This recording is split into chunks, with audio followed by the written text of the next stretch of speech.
the go. The latest stories from Jamaica and around the world are literally a finger tap away.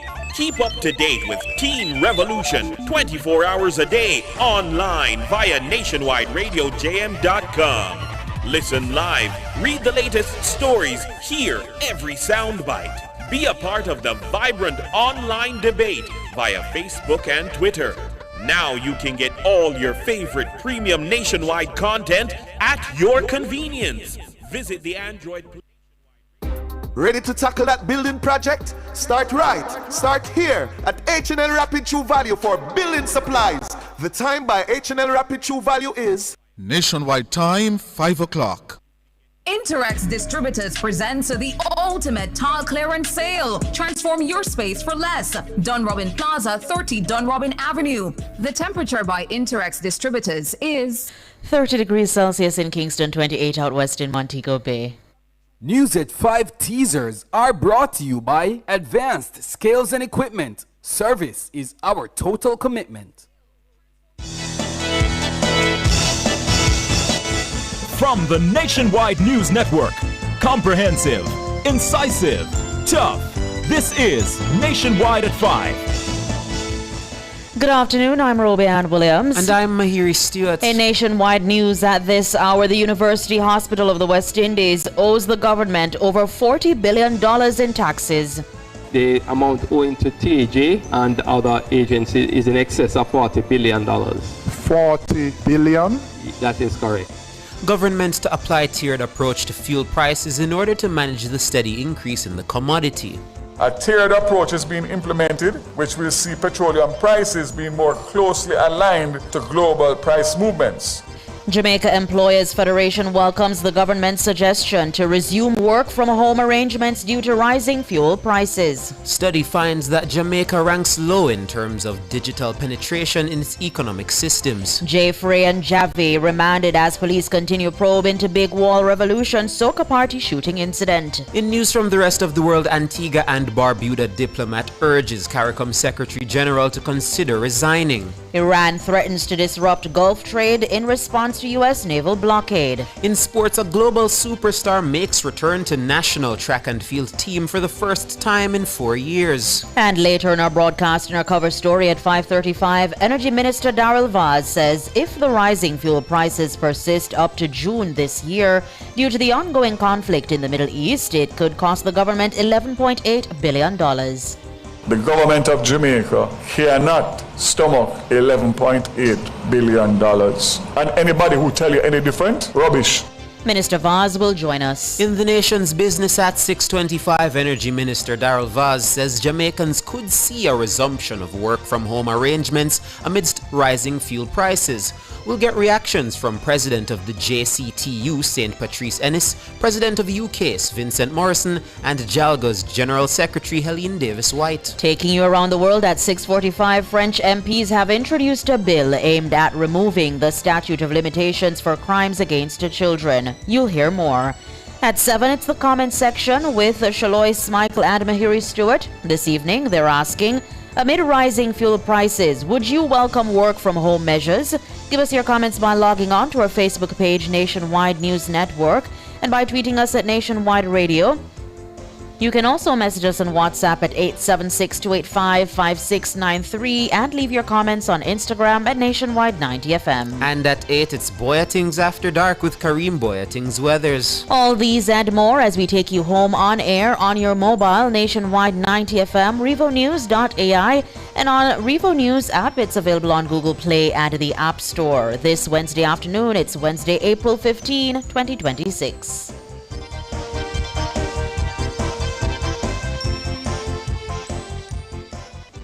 News at 5 teasers were brought to you by Advanced Scales and Equipment. Service is our total commitment. If it's news, it's got to be Nationwide 90 FM. Continuing the news, that should be news now in details. The University Hospital of the West Indies, UHWI, owes the Tax Administration of Jamaica, TAJ, more than $40 billion in back taxes. That's according to Acting Chief Executive Officer of the UHWI, Eric Hosen. Abigail Bartley reports. The UHWI has been undergoing public and parliamentary scrutiny following revelations of financial irregularities with its tax-exempt status. This was the focus of Tuesday's sitting of the PAC. Acting CEO Eric Hosin was pressed on the hospital's tax compliance by PAC Chairman Julian Robinson. Mr. Hosin, can you say whether the University Hospital has an up-to-date tax compliance certificate? We have a tax compliance certificate that we are operating under now. Is it up to date? It expires on May 6th. In terms of tax compliance, as I shared at the last meeting, that we are owing a significant amount of funds to the government for taxes. What is the figure that is owed by the hospital to the government of Jamaica? The amount owing to TAJ and other agencies is in excess of $40 billion. 40 billion? That is correct. Hosin told the committee that the significant debt was accumulated over several years. Just to clarify, that the 40 billion include interest and penalties. So if you take out interest and penalties, what would that figure be? It was approximately $18 billion. 18 billion, the same as the tax package for this year. Do you have an age of that debt, meaning how long has that debt been running for? I don't have the exact date, but it has been over several years. Robinson further queried whether the tax debt would have implications for employees seeking benefits from the National Housing Trust or retirees. Hosin says the UHWI is up to date with its NIS and NHT payments. But he noted that the institution does not have enough funds to fulfill other tax obligations. Hosin says there's also no payment system in place with the TAJ. However, he clarified that his employees have not been impacted by the ballooning debt. May I just add, Mr. Chairman, just to make sure there's no misunderstanding. As we speak, no one has had a problem in accessing their benefits because we have made arrangements, and no one has been denied a benefit based on our record for both NIS and for NHD. Abigail Bartley for Nationwide News. Energy Minister Darrell Vaz says the government will have to apply a tiered approach to fuel prices in order to manage the steady increase in the commodity brought on by the ongoing conflict in the Middle East. He told Wednesday's weekly post-cabinet media briefing that currently the state oil refinery, Petrojam, has absorbed $1.3 billion in 4 weeks due to rising gas prices. According to Minister Vaz, this is untenable. This level of support is not sustainable indefinitely, especially in a prolonged high-price environment. Cabinet has considered a revised new tiering pricing mechanism designed to allow for control and predictable adjustments, maintain consumer protection for smaller increases, enable greater flexibility during larger global price shocks. As of today, the new pricing mechanism is as follows. A tiered approach is being implemented, which will see petroleum prices being more closely aligned to global price movements. This will allow Petrojam to be more agile and respond in a more timely manner to price volatility. This $1.3 billion in 4 weeks is based on a cost cap applied by Petrojam. This cap cushions the impact of rising oil prices on consumers. For example, with the applied cap, the cost of 90-octane fuel cost $184.33 as opposed to $208.37 without the cap. Minister says if Petrojam continues this level of absorption up to June, it could cost the government $11.8 billion. It's a bill the minister says the government cannot afford. Meanwhile, Minister Vaz says the incorporation of liquefied natural gas into both the Jamaica Public Service Company's grid and the Jamaica Urban Transit Company's buses is paying off as oil prices remain unstable. The fact that you have a large supply of LNG that JPS uses puts us at that distinct advantage and more certainty. And of course, there's no interruption in that supply as it comes out of the United States. Also, with JUTC, operate over 200 buses with CNG, which is a derivative of LNG. So again, our move to cleaner fuel is paying off. Darrell Vaz, Minister of Energy. The Jamaica Employers Federation, JEF, is welcoming the government's suggestion to resume work from home arrangements amidst the rising fuel prices due to the ongoing conflict in the Middle East. The Federation's president, Wayne Chen, says the move presents an opportunity to address low productivity. I welcome the minister's suggestion, and in fact, I would not just restrict it to this period of emergency where we have uncertainty with fuel supplies going forward. I would welcome it as a productivity tool and enhancer, because one thing we have learned out of the pandemic and working remotely is that many Jamaicans have embraced working remotely. What we have not embraced in parallel are the tools to measure output. This is an opportunity for us to tackle the big crisis, which is the low productivity crisis. The work-from-home arrangement is one of several methods being considered by the government to reduce the use of fuel. Speaking at Wednesday's post-cabinet media briefing, Energy Minister Darrell Vaz says the country is in a fuel crisis. He urged Jamaicans to conserve starting today. Mr. Chen says other measures such as carpooling can also be considered to limit fuel use. We have to think around conservation. We have to think around staggering hours so we spend less time in traffic. We have to think around carpooling, things that Jamaicans don't naturally gravitate to. But every crisis has within it an opportunity. And there is a great opportunity for us to pool our resources and conserve. Wayne Chen, president of the JEF.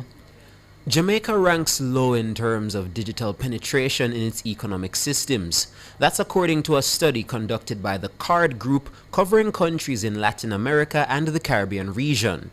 The study released earlier this week shows Jamaica still relies heavily on cash as its main means of transaction in all aspects of the economy. Siobhan Campbell tells us more. Cash is king. That adage holds true in Jamaica. The country remains firmly reliant on physical currency to carry out day-to-day business. A study carried out by one of the world's leading credit card companies, MasterCard, shows Jamaicans utilize cash in 72% of day-to-day transactions. Cards, either debit or credit, only account for 6% of transactions. Bank-to-bank transfers represent 22%. The regional average for cash transfers among North Latin American and Caribbean countries, of which Jamaica is a part, is 58%. While Jamaica represents the extreme in one direction, Costa Rica is the opposite. Cash usage in that country is at only 16%.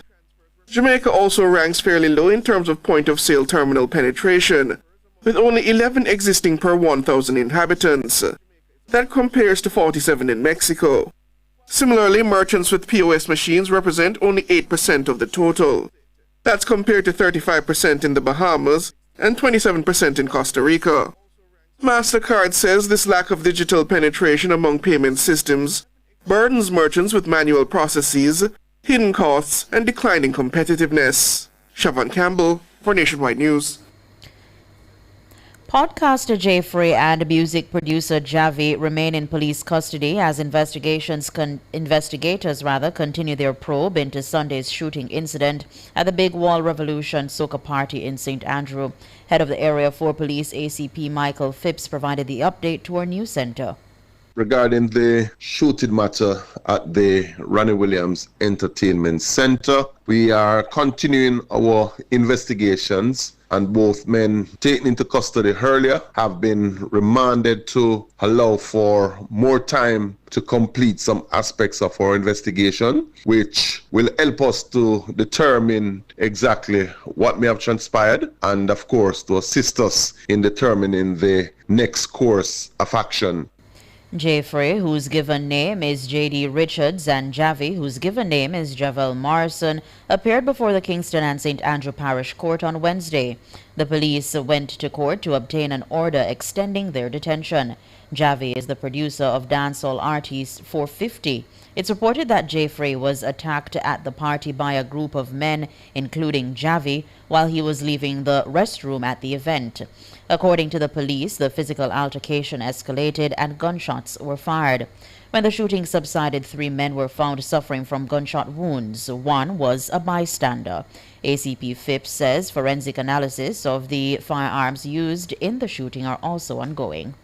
We are very much fast-tracking the analysis of the weapons retrieved in the matter, as also the forensic evidence that which may be linked to the investigations. ACP Michael Phipps, head of the Area 4 Police, Jeffrey, is being represented by attorney Isat Buchanan.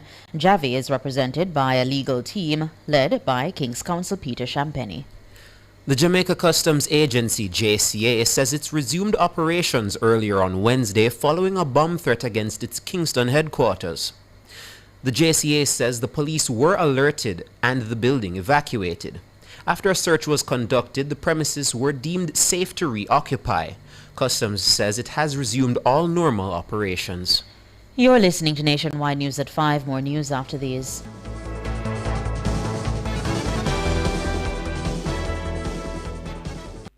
You're listening to Nationwide 90 FM. The time is 5:15.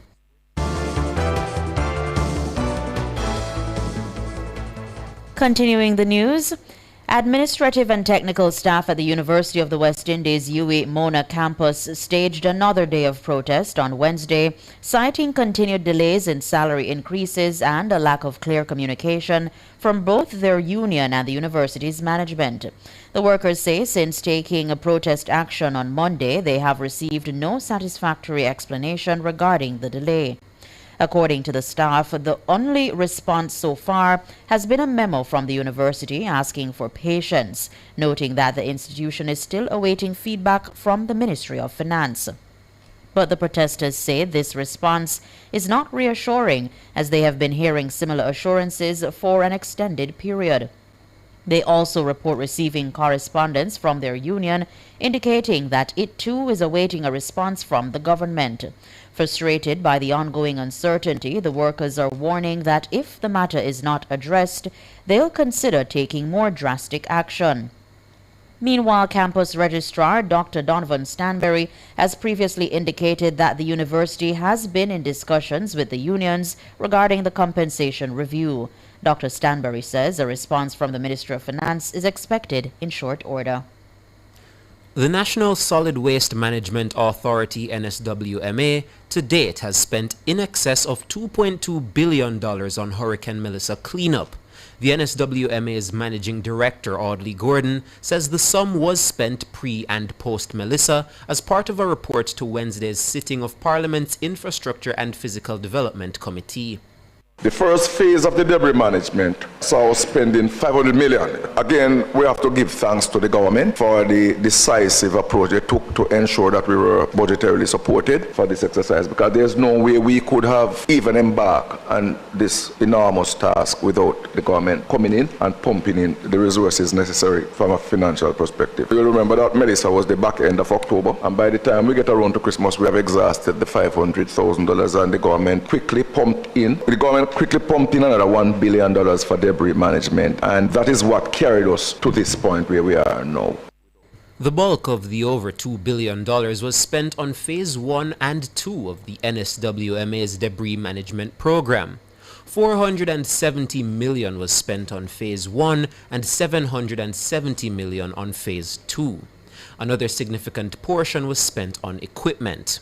These include wood chippers, tipper trucks, and water trucks.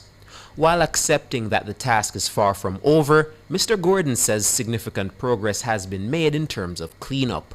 We still have a lot to do, but we are here to report this morning that Phase 2 has now gone 21,306 loads of debris. And when the mathematicians out there do their calculations, I have to remind them that the exercise is more than just the loads of debris. We do have people working in areas, especially in the deep rural pockets, where we have to provide refreshment, because there was a time there when you couldn't get anything to buy. So we have to plan.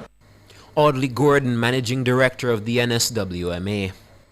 World in a Minute is brought to you by ABC Electrical Sales. We make things as easy as ABC. Hose assembly and supply, equipping Jamaica for success. And Charles O'Connor Consulting Network, COCN, driven by international accounting standards, modern technology and integrity. The World in a Minute. Antigua and Barbuda's ambassador to the U.S. and the Organization of American States is urging CARICOM Secretary General Dr. Carla Barnett to consider resigning.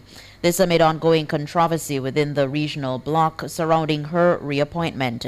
Speaking to the media, Sir Ronald Sanders said he believes Dr. Barnett should step aside to avoid deepening divisions within CARICOM. The comments come after CARICOM Chairman Dr. Terence Drew announced in March that Dr. Barnett would be reappointed as Secretary General. But Prime Minister of Trinidad and Tobago, Kamla Prasad-Bissessar, has publicly challenged the process. Sir Ronald says it was evident that Dr. Barnett's continued presence could prolong divisions within CARICOM. Iran's Joint Military Command has warned that it would block exports and imports in the Persian Gulf, the Sea of Oman, and the Red Sea if the U.S. blockade of its ports continues. According to the command, the Army says the U.S. blockade is a prelude to violating the ceasefire. It says Iran will act with strength to defend its national sovereignty and its interests. Iran effectively closed the Strait of Hormuz when Israel and the U.S. launched strikes over a month ago. The U.S. blockade of Iranian ports began on Monday. On Wednesday, the U.S. military said no ships made it past the blockade within the first 24 hours, with 6 merchant vessels forced to turn around in the Gulf of Oman. World in a Minute was brought to you by ABC Electrical Sales. We make things as easy as ABC. Hose assembly and supply, equipping Jamaica for success. And Charles O'Connor Consulting Network, COCN, driven by international accounting standards, modern technology, and integrity. Recapping the top stories making nationwide news at this hour, the University Hospital of the West Indies owes the government over $40 billion in taxes. The amount owing to TAJ and other agencies is in excess of $40 billion. 40 billion? That is correct. Government to apply a tiered approach to fuel prices in order to manage the steady increase in the commodity. Jamaica Employers Federation welcomes the government's suggestion to resume work-from-home arrangements due to rising fuel prices. Study finds that Jamaica ranks low in terms of digital penetration in its economic systems. I'm Roby Ann Williams. And I'm Mahiri Stewart. You can find the news on our website at revonews.ai and on the Revo News app. It's available on Google Play and the App Store. News next, the headlines at 6.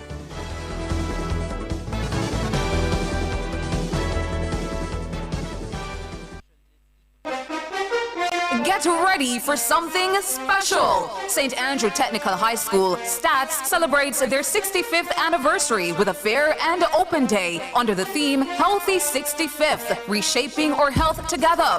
Join Cliffviews Online on Thursday, April 16 from 10 a.m. to 1 p.m. We're coming to you live from the campus with energy. Explore student displays from business, science, agriculture, and technical departments, plus clubs like Key Club and 4-H. Enjoy free services like optical care, cholesterol checks, immunization, HIV testing, and more, with partners like the Minister of Health and Bellevue Hospital. It's all about community and wellness. We'll have exciting interviews with alumni, students, and leaders, plus highlights of 65 years of excellence. You don't want to miss this major milestone. Catch it live on Cliffviews Online, Thursday, April 16 from 10 a.m. to 1 p.m. It's STAT's 65th anniversary. Also tune into this broadcast on our YouTube channel at Nationwide 90 FM Live. All this and more only on Nationwide 90 FM, the new revolution in media. This broadcast is brought to you by St. Andrew Technical High School. Sports at 5 is brought to you by Total Tools. Total Tools, every tool, every trade.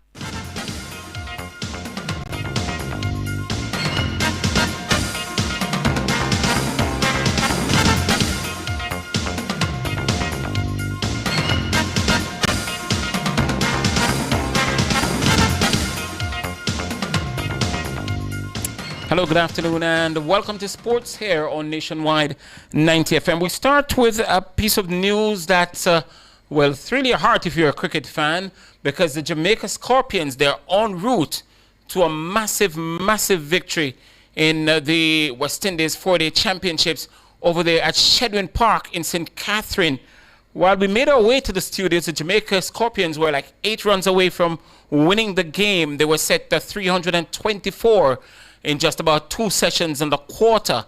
324 runs to make in 2 sessions, literally, on the day. The captain, John Campbell, he made 126 from 101 deliveries with 11 fours and 6 sixes. At the moment, Kirk McKenzie is still there on 125. The over is not the issue at the moment. Javel Glenn is with the former West Indies player Kirk McKenzie is 125.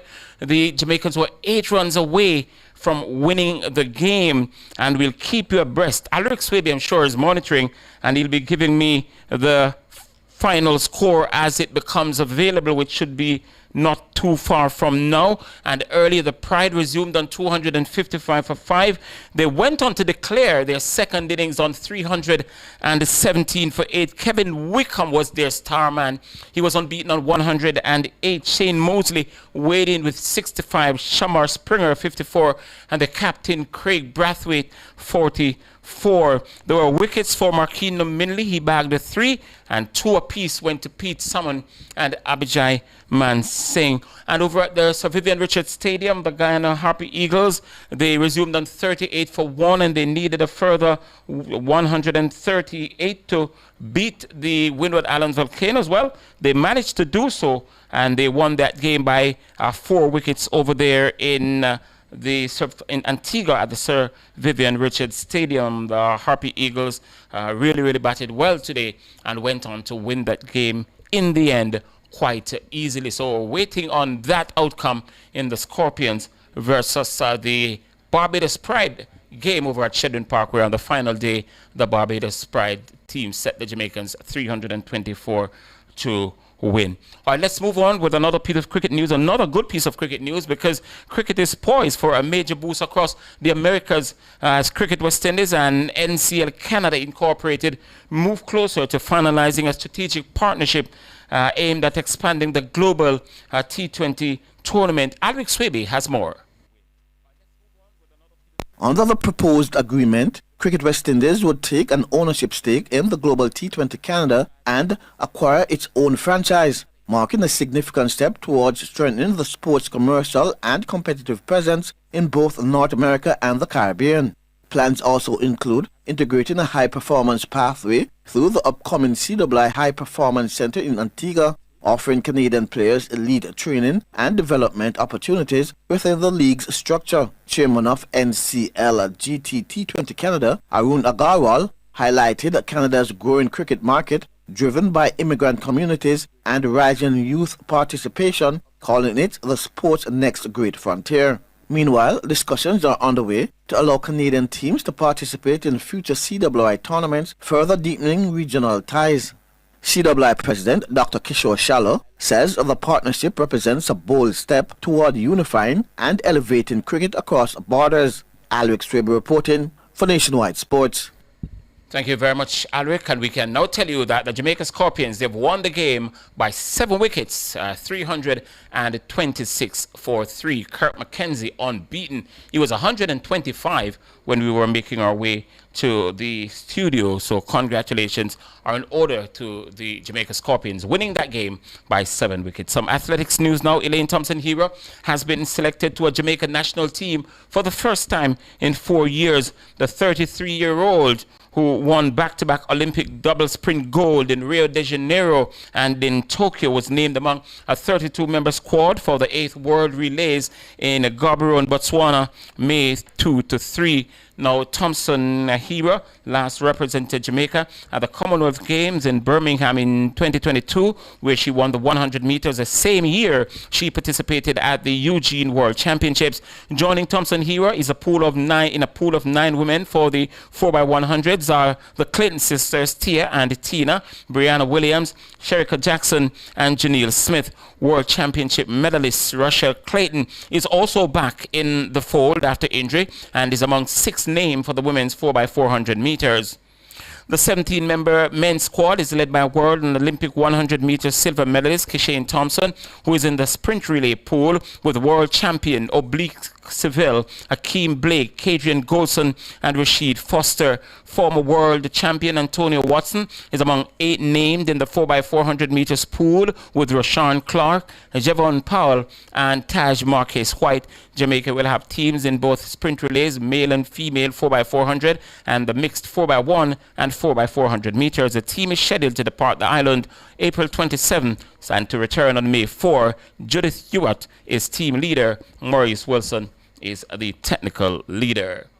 Moulins United were leading Spanish Town Police by 8-0 at sports time in their Ray & Nephew Jamaica Premier League relegation scrap been played at Royal Lakes. Samson Oke has so far scored twice for Moulins United. Roshan Livingston, Nikashe Murray, Odain Murray, and Nicholas Nelson were also among those on the score sheet for Moulins United. Moulins will now move into 12th in the standings, just above Treasure Beach in the relegation zone. Treasure Beach are at the moment losing 2-0 to Chapelton Maroons in their game at Stets. Zane Pinnock has so far scored both goals for Chapelton Maroon. In other games, Dunbeholden and Racing are goalless at the Dunbeholden complex, while Cavalier and Portmore United are also goalless at Ferdinita Park. Later this evening, Arnett Gardens and Mobay United will meet at the Tony Spalding Sports Complex, and Waterhouse, they'll host Tivoli Gardens at Jerusalem in games starting at 7. And just to remind you, the scores you're looking at there, for those who are watching us on our YouTube channel, those are latest. They're not final scores. They're latest. They're close to the end of play, but they're latest, not final scores. We just want to remind you of that.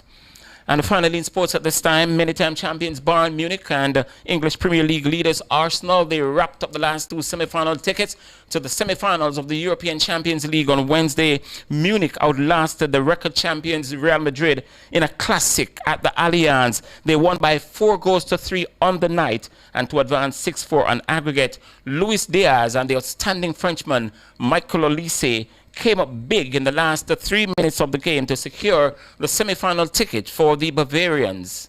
As the ball's picked up by Pavlovic on the edge of the area. Bayern Munich maybe smelling blood now. Diaz, Musiala. Diaz trying to get the shot away! Has he just won the quarter-final of the Champions League? Luis Diaz! Alphonso Davies is free far side. Elise starts running at Ferland Mendy. He tries to get the shot away. Oh, beautiful! Absolutely beautiful. He deserves it. It's another piece of history for the Champions League Museum. And just for the record, Oda Gula scored twice for Real Madrid, including the opening goal in the opening minute of the game. It was really a classic at the Allianz in Bavaria today. And Arsenal booked their spot after a goalless draw with Sporting Lisbon at the Emirates Stadium in London. The Gunners of Arsenal, they advance by 1-0 on aggregate. And Arsenal will now go on to take on Atletico Madrid in the first leg of their semi-final. That is on Wednesday, April 29 in the Spanish capital. And the other semi-final will feature the defending champions, Paris Saint-Germain. They'll take on Bayern Munich in the first leg of their semi-final. That is on Tuesday, April 28, and that game to be played at the Parc La Passe in Paris. And that will do it for sports at the moment. We're going to come back at 6:05 with our main sportscast. Alex Swiby will be your presenter.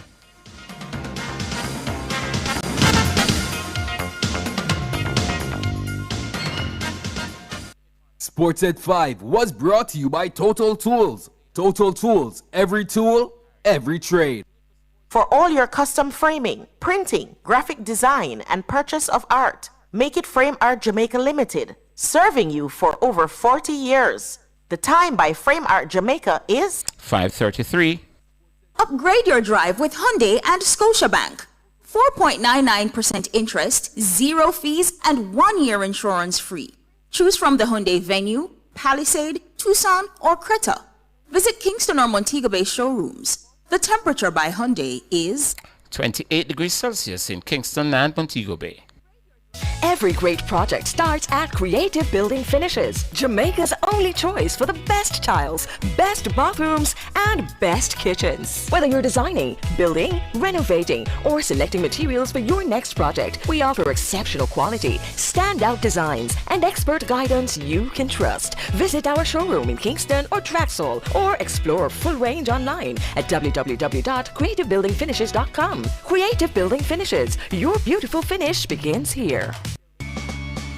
Enough power tool, big to small. Jack on my figure, dig the wall. Up a Total Tools. Weed whacker figure, trim the lawn. We have everything a job demand. Total Tools. We rent them, sell them and fix them. Also give Total Tools a call. When I say home improvement, landscape construction, a Total Tools are your option. Home improvement, landscape construction, Total Tools are your option. Total Tools, located at 102 Main Street, Ocho Rios, 34 Slipe Road, Kingston. And lot C6 Jacksaw, St. Anne's Bay. Call us today. Every day, Jamaicans have something to say. In the group chats, on social media, in the streets, there's a place where it all comes together. The comment section. This is not a lecture. This is not a call-in show. This is the hottest topics of the day, filtered through real opinions, real WhatsApp messages, real voice notes, real reactions. You agree, disagree, sound off, text it, voice note it, debate it. Comments section, Monday to Friday from 7 to 7:30 p.m. only on Nationwide 90 FM, the new revolution in media. Get ready for something special. St. Andrew Technical High School, STATS, celebrates their 65th anniversary with a fair and open day under the theme Healthy 65th, Reshaping Our Health Together. Join Cliffviews Online on Thursday, April 16 from 10 a.m. to 1 p.m. We're coming to you live from the campus with energy. Explore student displays from business, science, agriculture, and technical departments, plus clubs like Key Club and 4-H. Enjoy free services like optical care, cholesterol checks, immunization, HIV testing, and more, with partners like the Minister of Health and Bellevue Hospital. It's all about community and wellness. We'll have exciting interviews with alumni, students, and leaders, plus highlights of 65 years of excellence. You don't want to miss this major milestone. Catch it live on Cliffviews Online, Thursday, April 16 from 10 a.m. to 1 p.m. It's STAT's 65th anniversary. Also tune in to this broadcast on our YouTube channel at Nationwide 90 FM Live. All this and more only on Nationwide 90 FM, the new revolution in media. This broadcast is brought to you by St. Andrew Technical High School.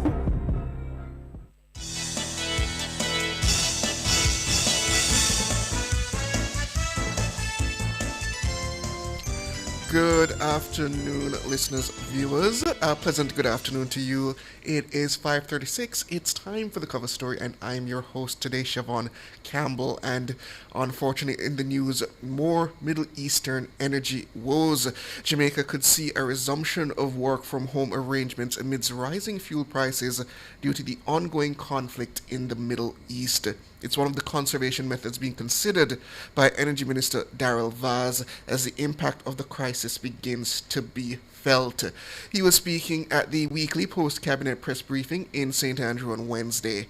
According to Minister Vaz, data shows that Petrojam has absorbed $1.3 billion in 4 weeks due to rising gas prices. This is because despite the global surge in the price of oil, Petrojam applies a cost cap. This cap cushions the impact of the surge on consumers. For example, with the applied cap, the cost of 90-octane fuel is $184.33 as opposed to the $208.37 without the cap. He says if the rising prices persist up to June 2026, it could cost the government $11.8 billion. Minister Vaz says the government will not be able to foot the bill. Let me be blatantly, truthfully, upfront, in your face. The government of Jamaica cannot stomach $11.8 billion with all of what we have to do and the contending priorities. And anybody who tell you any different, I'm sure they will after this press conference. Rubbish. No government in a situation like this can sustain that. So my words to you, Jamaica, is definitively you are going to see increases as long as this continues. That's Energy Minister Darrell Vaz. He says the government will have to apply a tiered approach to fuel prices in order to manage the steady increase. Meanwhile, the minister says the incorporation of liquefied natural gas into both the Jamaica Public Service Company's grid and the Jamaica Urban Transit Company buses is paying off as oil prices remain unstable. Well, to discuss this issue further, the minister joins us now. Good afternoon, Minister Vaz. Afternoon to your listeners. Just a clarification before we start. Go ahead, sir. The minister has no authority to impose any kind of restrictions of any kind. That's a cabinet decision.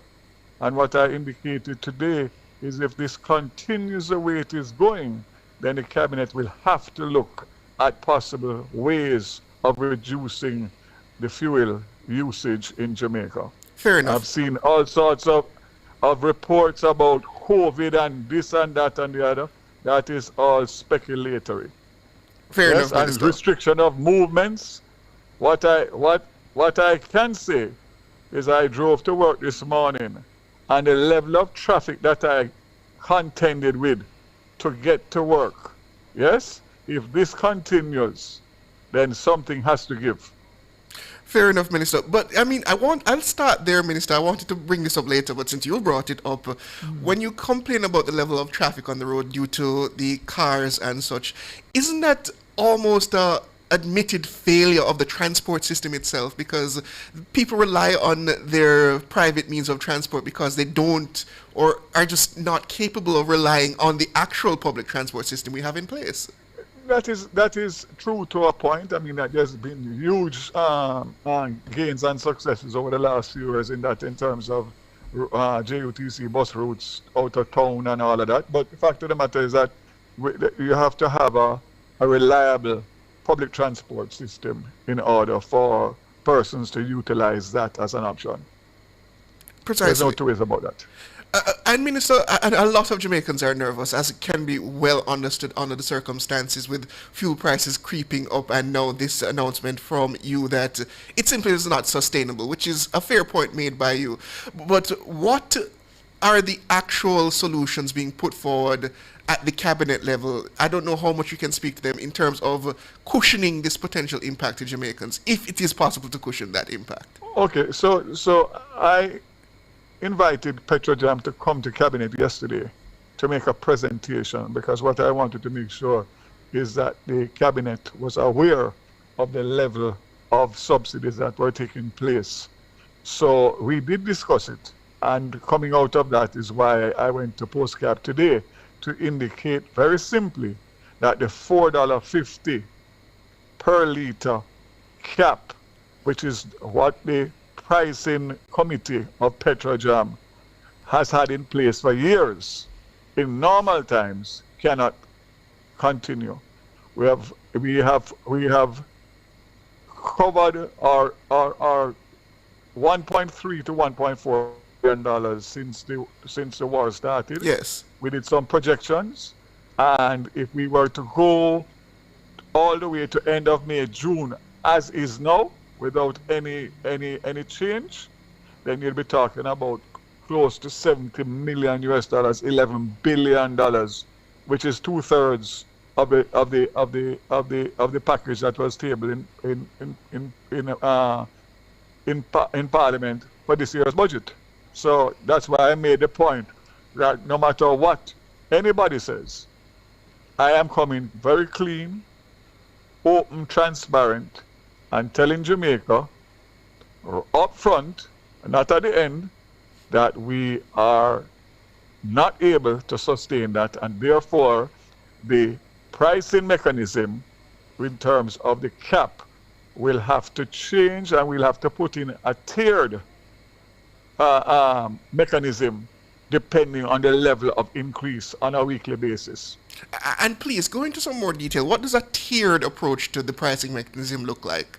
So there's a set $4.50 now, eh? Yes. That's it. So what you would do now is, depending on the increase in the price of oil on the international market, and depending on how on what that spread is, then you would put in. So let's just say for argument's sake, discussion, it was $4.50. Maybe it has to move to $8, and maybe the second tier after that maybe $10. But the bottom line is it will be dictated by virtue of the actual oil price. Market. Understood. So what you're saying essentially is that it won't simply just be a flat $4.50. It's going to have to be based on what the actual cost of the fuel is. But there will still be a sort of cap. Right. It will be a cap, but it will be a higher cap. But the most important thing is that the government will still have to take part of that bill, because we can't pass on everything to the consumer. It will just be totally unaffordable. So whereas it was at the current pricing mechanism, it would have been $11 billion to the end of May to June. Yes, the government is still going to have to find somebody. Maybe it might be 20 million US, maybe it might be 25, maybe it might be 15, 20, but whatever it is, the government is going to have to come to the party. We're up on break, Minister, but I want you to consider the next question is that even with that adjustment in the tiered system that stretches out the stay of execution, so to speak, but that's still the government taking on quite a considerable cost. But please, you'll answer that question after the break, please. Yeah.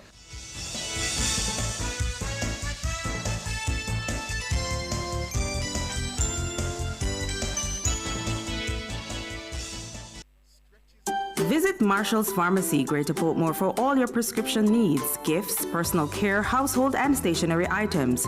The temperature by Marshall's Pharmacy, Greater Portmore is... It's 28 degrees Celsius here in the capital city, Kingston, and it's 28 out west in Montego Bay. Hey yo, listen up. Don't wait for the symptoms start show. HIV test free. Make sure you know. Me take my test. Me get the news. Me take my meds. We can't lose. Family there, support there too. We strong, we bold life, I live right through. Live bold, test early. Test the HIV. Know your status move surely. After we go. Me take my test. Me get the news. Me take my meds. We can't lose. Live bold, test free testing is available at health centers island-wide. A message by the Ministry of Health and Wellness. For all your electrical needs, visit ABC Electrical Sales. They stock a wide variety of electrical supplies, including plugs, switches, panel boards, and conduits, plus energy-saving fixtures. ABC Electrical Sales stocks brands like GE, Siemens, Philips, Cutler Hammer, and Allen Bradley. They also offer free island-wide delivery just to suit your needs. Visit them at Shop 8, Hagley Park Plaza, Kingston 10, or call 876-754-3714-5 or 876-754-3825-8. ABC Electrical Sales, for a better choice in the electrical business.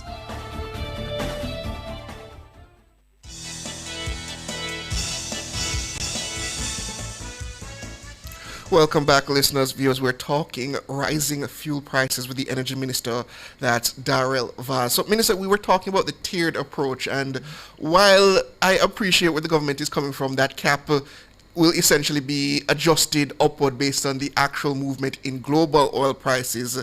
You're still taking on quite an additional burden in terms of covering the difference in order to absorb some of that cost from Jamaicans. How long can that tiered approach be sustained, if beyond June?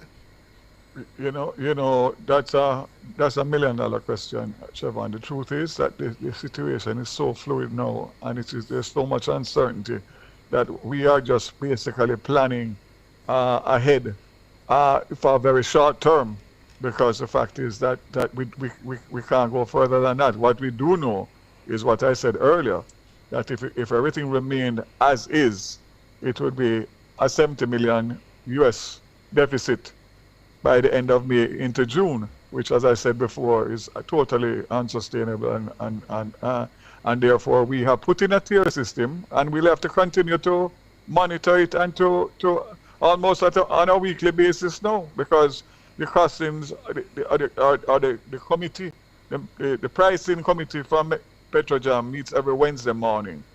So that is when the prices are set on a weekly basis.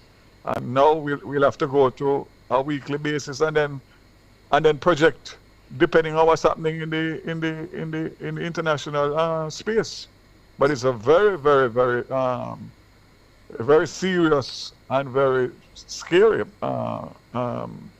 situation that we are in as a country. And I'm sure that everybody else in the Caribbean and around the world are in the same situation. I just saw an article just before I came on with the Prime Minister of St. Lucia projecting possibilities of fuel prices going as high as $200. We are now at 100. We're coming from 70 before the war, and an average of 100 now. I mean, I don't even know how to project. I don't even know where he got those figures for, but those are the kind of things that are being bounced around and thrown out there. I don't even want to fathom that. He's warning in St. Lucia to gear up. I don't know if we can fathom that here in Jamaica, Minister. $200 per barrel. Look here, I can't. That's the honest truth. I'm just telling you, because nobody knows. Everybody is just projecting based on information that they are getting and guessing. It's not. I mean, truth be told, coming out of COVID, then Beryl, then Melissa, and then the war now. The only thing can help us here now is to discover oil. Must be our time now. I mean, Minister, tell me though, in terms of electricity prices, we've touched on fuel prices, and you point to the transfer essentially to LNG for buses as well as electricity grid. So I know there has been increases in LNG costs as a result of this Middle Eastern issue as well, but what is the difference essentially between the fuel cost and the LNG cost, and is the LNG aspect more sustainable? So the energy is much more sustainable in terms of supply, in terms of price, in terms of everything. And the fact of the matter is LNG is coming out of the United States. Our supply is, the fact of the matter is there being no information from our supplier that there's anything to worry about. The good thing is that obviously a large part of the grid is being Minister, are you there? If it was all heavy oil. Minister? Minister Vaz, are you there? Can you hear me? Yeah, man, you hear me? Okay, yes, go ahead. There was a disruption there. Go ahead. No, I'm saying, I mean, the saving grace is that the grid is not all heavy oil, and a significant part of the grid now is LNG, because you can imagine the impact that it would have been, and in fact, be told even that is still not going to ease the impact of rising oil prices on transportation, on food, and everything that goes with it, because that's where everything starts, manufacturing, the whole 9 yards. So, Minister, what is the long-term solution in these circumstances? Because while we hope that this crisis eases in the long term, we potentially could have a similar crisis somewhere down in the future. We really need to get our energy independence on the road. Minister, are you there? Hello? Yeah, man, I'm hearing you. You hear me? Yes, I'm hearing you, Minister. Did you hear my question, though? Yes, and I heard it. And the truth of the matter is that the Prime Minister had set 30% renewables by 2030, and he moved that to 50%, which was very ambitious. And basically that is where we are moving towards and hoping to get to as near to 50% by 2030. And that will be a huge game changer in terms of the fuel type and the use of renewable energy. Right? So we already did one tender, right, for 110 kilowatts, and we're doing one by November for 200 and 100 kilowatts of battery power. I mean, so we are moving ahead with the projection of 50% renewables by 2030, but we're in 2026 now. affected by what's happening, like what's happening now. And Minister, I don't know if this is even being contemplated, but under the circumstances where the government and Petrojam is forced to absorb a certain aspect of the fuel price, could we end up in a situation where fuel, gasoline specifically, would have to be rationed? I'm not quite sure if we have reached it, because the issue is that supply is not the problem. Price is a problem. Yes. Yeah? That is really the key. There's no issue. We have contracts for purchase and all that. We have no interruption. What we have is to make sure that it's affordable and that the economy can continue to produce during this uncertain time. And under those circumstances, Minister, is the government considering that there might be a breaking point where it simply says that the cost will just have to be borne by the consumer? They will just have to put forward what the price is at what the price is? Well, the fact of the matter is the government has a responsibility to protect the economy and protect the Jamaican people. So we would have to think long and hard on anything like that, because that would be counterproductive. So it's not an easy time, and let me tell you something, it's a very, very, very troubling time, and the fact of the matter is that the government has to just walk and chew gum. I don't envy you or the cabinet's position right now, Minister. I don't envy myself. But Minister, I'm dead serious. I'm dead serious, because I mean it is so serious that I just don't even know. I mean, we can't even plan week by week now based on the uncertainty, and we have no control. Hapless, we have no control. But Minister, in a few minutes left to us, I know that the opposition leader Mark Golding brought up the matter of the oil hedge again that was abandoned, I believe it was 2021, very early into the administration of the current administration, because it was simply not providing any value for money. Had we maintained that oil hedge up to today, would we have seen a benefit from it under the current circumstances? Boy, hindsight is 2020, yeah? That's the truth. I mean, that is something that would have to be deeply looked at and calculated, because I'm not quite sure that would have helped. So what I do know is that we are now on a day-to-day, week-to-week monitoring of this situation based on the impact that it is having on the cost of fuel in Jamaica. So the situation is just very volatile at the moment, Minister, as the most that you can provide. And the fact is that I wish I could say different, but the fact is I have no control. All we have to do is decide, listen out and decide what side of the bed the leaders that are in this war wake up on, and what they decide in the morning and what they decide before they go to bed. It's crazy. But what about reaching out to the multilaterals, Minister? I see where they've made some suggestions that they're willing to coordinate some kind of effort for those countries who will be impacted by the rising costs. Well, has there been any... Minister Williams is currently in Washington. So I look forward to hearing from her when she comes back in relation to what discussions would have been had over there as it relates to this particular matter, because I don't see any meeting taking place that wouldn't have this as part of the discussion. Understood. That is Energy Minister Darrell Vaz. He is, as we all are, concerned about the Middle Eastern conflict and how it's impacting us. I just want to say, Siobhan, that what Jamaica can depend on is open, honest dialogue with the people of Jamaica on this situation and keeping them abreast right through until such time as we have some kind of resolution. That's the commitment that I make on behalf of this government. Understood. Energy Open, Minister honest, transparent.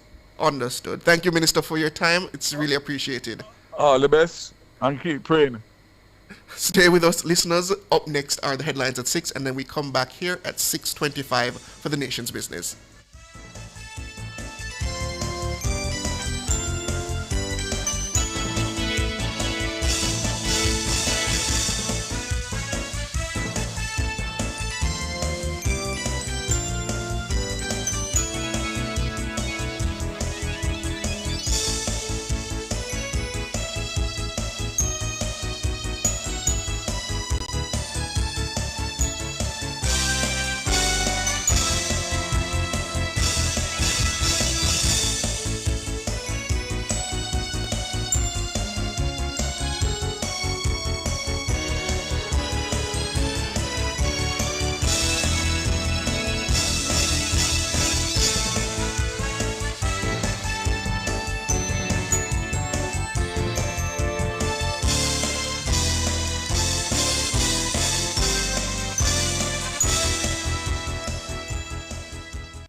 The time brought to you by Guardian Life. Live secure, live easy is 5:59.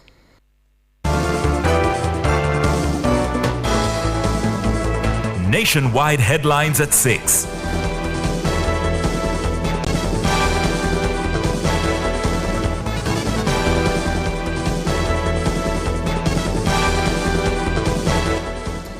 Good evening with the headlines at 6. I'm Shalois Michael. The University Hospital of the West Indies, UHWI, owes the Tax Administration of Jamaica, TAJ, more than $40 billion in back taxes. That's according to Acting Chief Executive Officer of the hospital, Eric Hosen.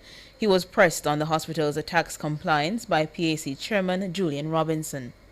Mr. Hosen, can you say whether the University Hospital has an up-to-date tax compliance certificate?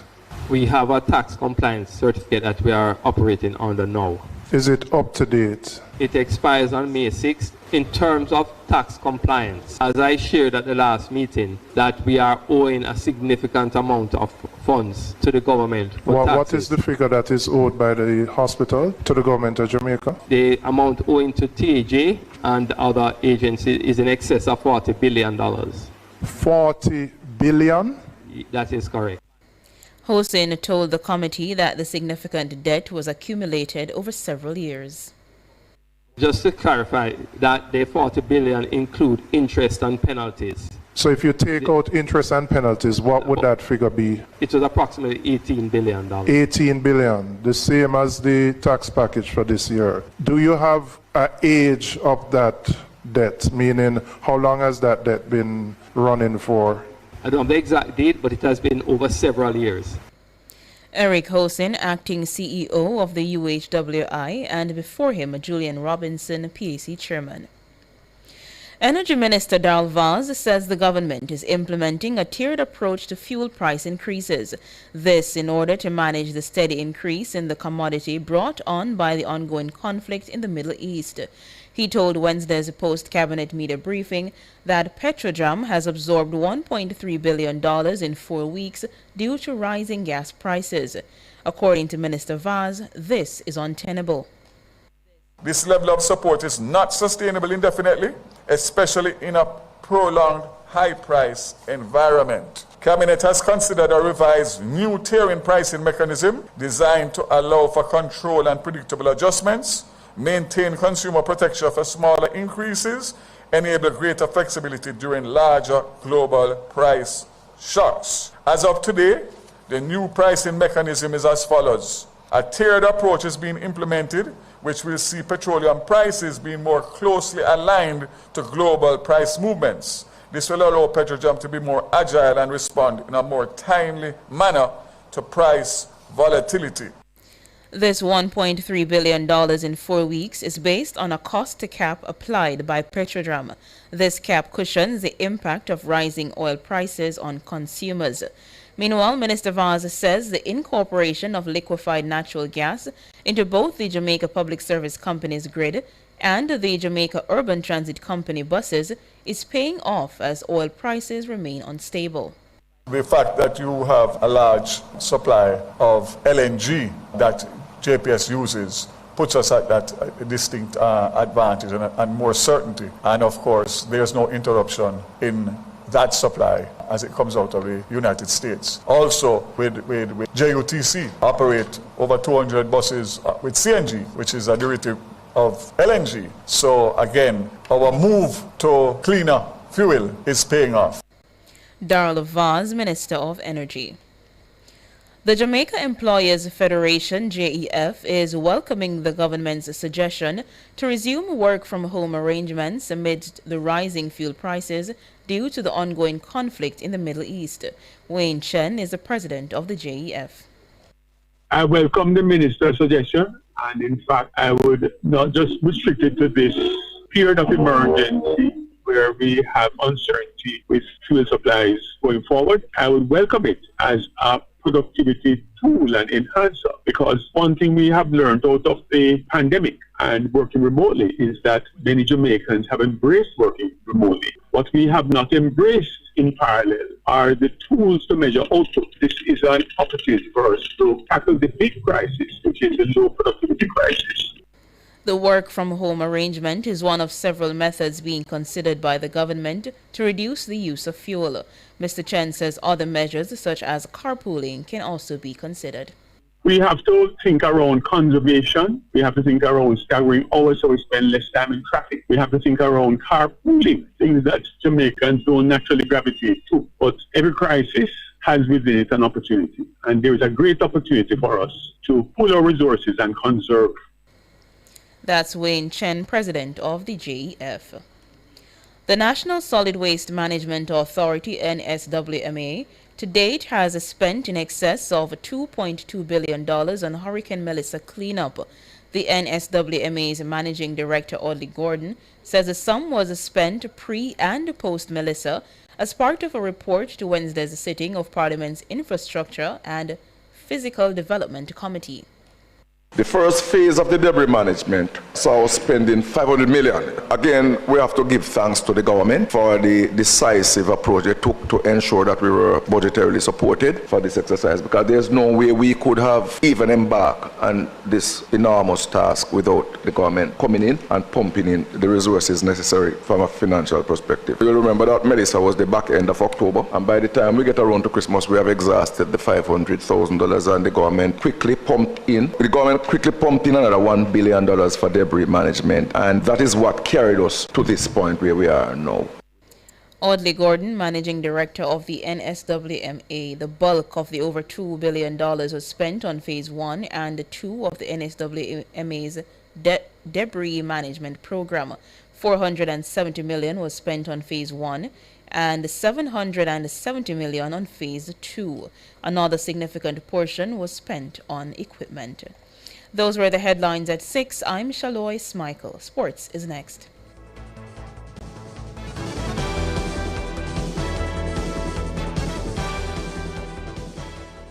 Ready to upgrade your drive? Hyundai and Scotiabank are making it easier for you. Right now, you can drive away in a brand new Hyundai with an interest rate as low as 4.99%. Low interest rate, zero processing fees, and 1 year free insurance with Scotia Protect. Whether it's the compact Hyundai Venue, the bold Palisade, the stylish Tucson, or the dynamic Creta, Hyundai has the perfect vehicle waiting for you. So visit our showrooms at 7 Oxford Road, Kingston, or Providence Drive, Montego Bay, and get behind the wheel of a brand new Hyundai. Hyundai Jamaica. Because of you, conditions apply. For all your electrical needs, visit ABC Electrical Sales. They stock a wide variety of electrical supplies, including plugs, switches, panel boards, and conduits, plus energy-saving fixtures. ABC Electrical Sales stocks brands like GE, Siemens, Philips, Cutler Hammer, and Allen Bradley. They also offer free island-wide delivery just to suit your needs. Visit them at Shop 8, Hagley Park Plaza, Kingston 10, or call 876-754-3714-5 or 876-754-3825-8. ABC Electrical Sales, for a better choice in the electrical business. He never shies away from taboo topics. Boy, things after dark. The most riveting discussions. Boy, things after dark. Topics that are shunned by society. And everything else in between. Boyatings After Dark with Korean Boyatings this and every Wednesday from 8 to 11 p.m. on Nationwide 90 FM. You can't miss. What's buzzing? Celebrity outfits. Is that a hit or a miss? Bust the odds. Jamaica's Got Talent. Wait, a war man. Hot takes. Talk up the takes. Actual factual. Life is short. Boyatings After Dark. Come get your mind blown. And your curiosity explored.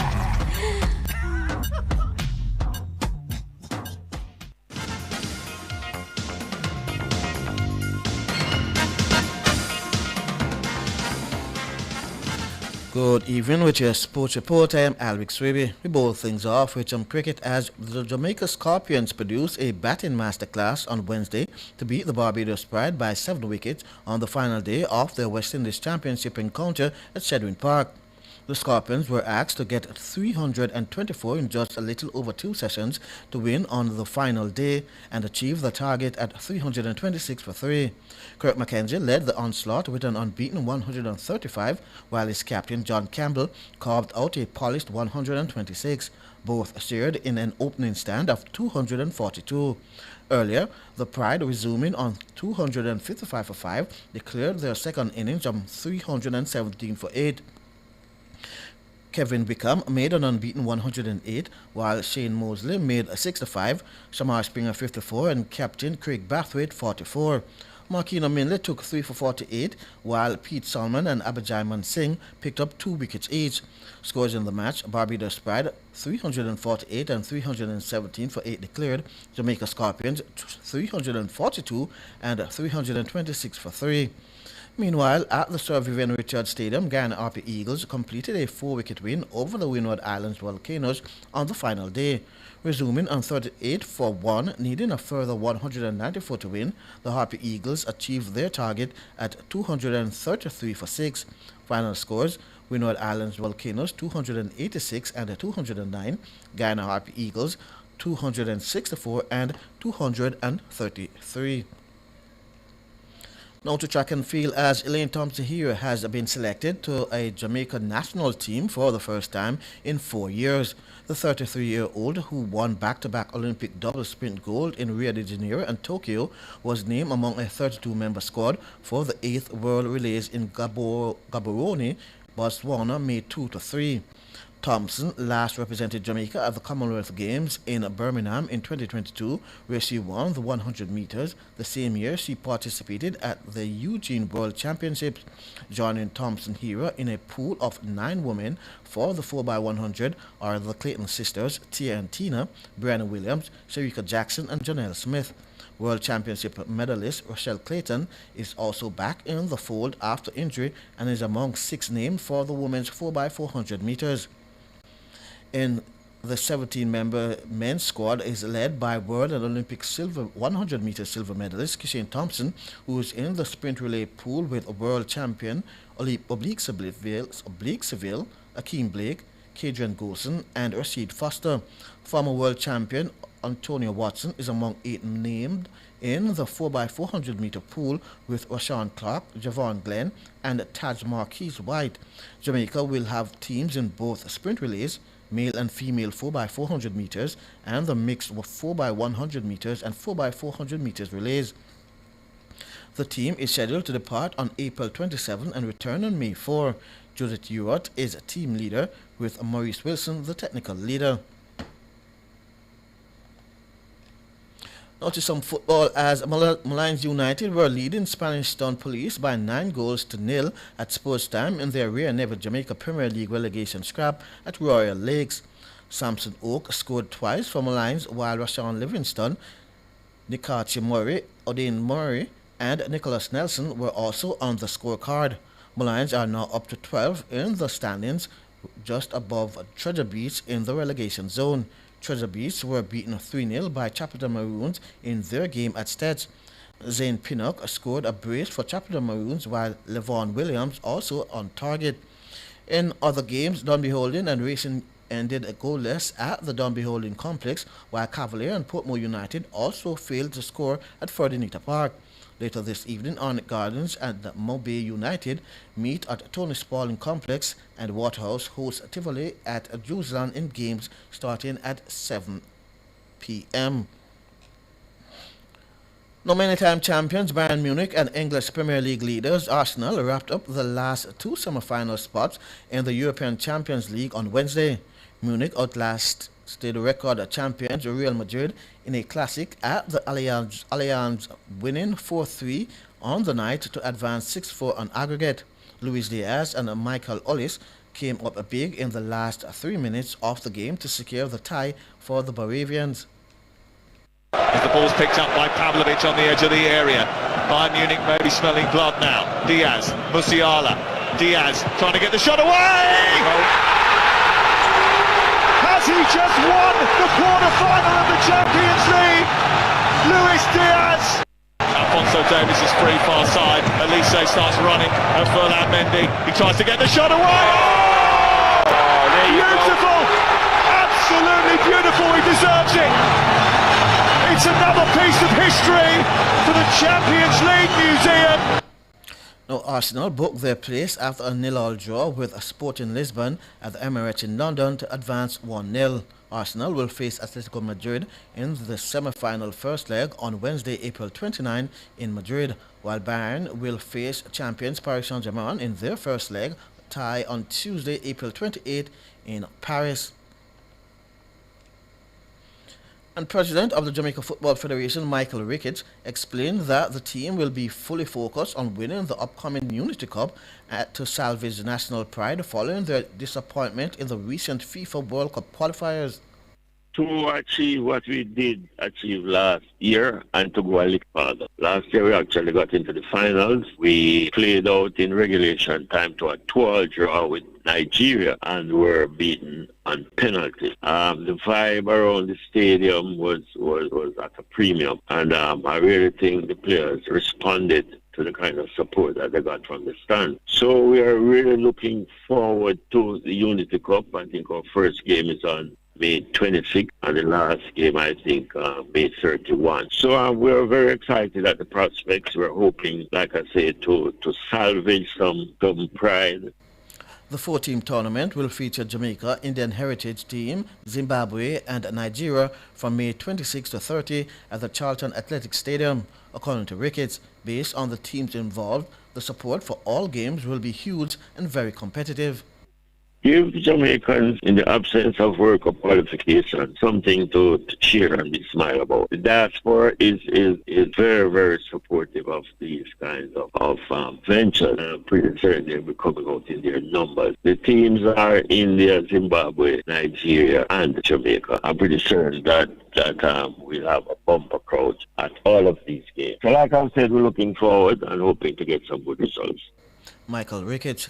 Now to some netball, as more than a decade after making her Commonwealth Games debut in Glasgow in 2014, Shanice Beckford is setting her sights on the defining moment in 2026, determined to finally secure the elusive gold medal that has so far slipped through her grasp. The Games are set for July 23 to August 2. The 30-year-old goal shooter has been a consistent presence in the Jamaica Sunshine Girls squad, contributing to the team's consistency on the international stage. Beckford was part of the team that claimed bronze medals in both 2014 and 2018 before helping the squad secure a historic silver medal finish at the 2022 Commonwealth Games. Despite those achievements, Beckford says the ultimate prize remains unfinished business. It should be a great year for us. We're looking forward to that goal and playing in that final. I feel like this time around we are able to get the job done. I think it means a lot. I feel like over the years we have always speaking about playing in a grand final and winning a goal, and we can't quite get over the small hurdle. But I feel like in the last one in 2022 we were right there. So I feel like in 2026 we're able to cross that hurdle. It's going to take a lot. It's going to take the hard work and just the girls sticking together and being in our bubbles and just believing that we're able to get the job done. I feel like it's the year, and I'm hoping for great things and that we're able to get the job done. Now, Jamaica's Sunshine Girls have built a reputation as one of the most formidable teams in the world netball, combining athleticism, tactical discipline, and depth. Beckford believes that experience gained over the years has strengthened the squad's resolve. We wear our hearts on our sleeves, so it's a never-end thing for us. We're always, if you knock us down, we're able to rise again and get back up and keep the fight going. We're fighters, and we'll fight to the very end with our last breath. And as we said again, we will rise. Shanice Beckford. And finally in basketball, the stage is set for an exciting showdown in the Issa Urban Schoolgirls basketball competition as the semifinals take center stage on Thursday at Jamaica College. Second seed St. Andrew High will headline the doubleheader when they take on third-ranked Camperdown High at 2:20 p.m. in what promises to be a competitive clash. In the second matchup at 3:30 p.m., top-ranked Queen School will face fourth seed Melgrove in a battle for a spot in the final. Queens, dominant throughout the season, will aim to assert their superiority, while Melgrove will be hoping to pull off an upset and advance. The semi-final lineup follows Tuesday's quarterfinal action in the urban zone, where St. Andrew High delivered an impressive 33-13 victory over Arden High. I'm Alex Swiby, and that's your sports.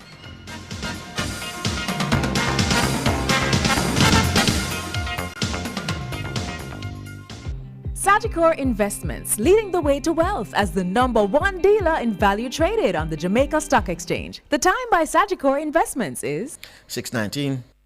The Leadership Conference of Choice is back. Transform super managers into superior leaders at the Make Your Mark Middle Managers Leadership Conference, Jamaica Pegasus Hotel and online, May 6 to 7. Sponsored by Caledonia Outdoor Advertising, Visual Tech Solutions, Intelligent Multimedia Limited, CIBC Caribbean Bank, and Visual Vibe. Register now for Middle Managers Conference, May 6 to 7 at makeyourmarkgroup.com. From the biggest tracks to the biggest energy, Nationwide keeps it moving.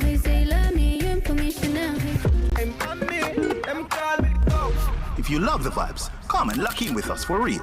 World boss, leave a prison could stop me. Join the Nationwide 90 FM Family Club today on Patreon. Practice. God me say, yo, watch you over me practice. St. Andrew High School for Girls, it's your time on April 17. The NNN School Tour 2026 is bringing energy, talent, and excitement straight to your school. So pull up your pants and put it on your waist and we're coming to spotlight the creativity and skills of the students, plus play games, win prizes, and enjoy live performances. Don't miss the vibes, the fun, and your chance to shine. The NNN School Tour 2026, St. Andrew High School for Girls, April 17 from 1 to 4 p.m. See you there! This broadcast is brought to you by Police Civilian Oversight Authority, Tip Friendly Society, LMH Publishing, Wisynco Group, Digicel, Nutrition Products Limited, Mystic Mountain Jamaica, and Malta. He never shies away from taboo topics. Voyagings After Dark. The most riveting discussions. Voyagings After Dark. Topics that are shunned by society. And everything else in between. Voyagings After Dark with Korean Voyagings this and every Wednesday from 8 to 11 p.m. on Nationwide 90 FM. You can't miss. What's buzzing? Celebrity outfits. Is that a hit or a miss? Bust the odds. Jamaica's Got Talent. Wait, a war man. Hot takes. Talk up the takes. Actual factual. Life is short. Voyagings After Dark. Come get your mind blown. And your curiosity explored.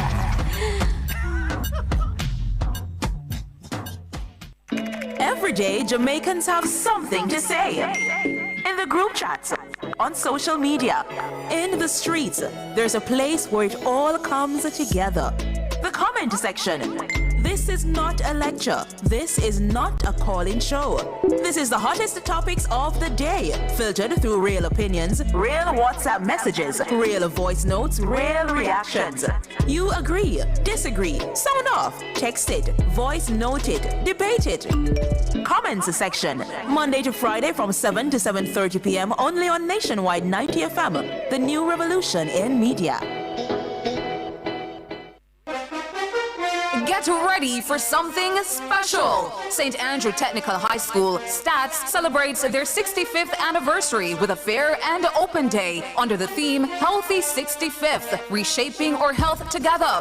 Join Cliffviews Online on Thursday, April 16 from 10 a.m. to 1 p.m. We're coming to you live from the campus with energy. Explore student displays from business, science, agriculture, and technical departments, plus clubs like Key Club and 4-H. Enjoy free services like optical care, cholesterol checks, immunization, HIV testing, and more, with partners like the Ministry of Health and Bellevue Hospital. It's all about community and wellness. We'll have exciting interviews with alumni, students, and leaders, plus highlights of 65 years of excellence. You don't want to miss this major milestone. Catch it live on Cliffviews Online, Thursday, April 16 from 10 a.m. to 1 p.m. It's Stats 65th anniversary. Also tune in to this broadcast on our YouTube channel at Nationwide 90 FM Live. All this and more only on Nationwide 90 FM, the new revolution in media. This broadcast is brought to you by St. Andrew Technical High School.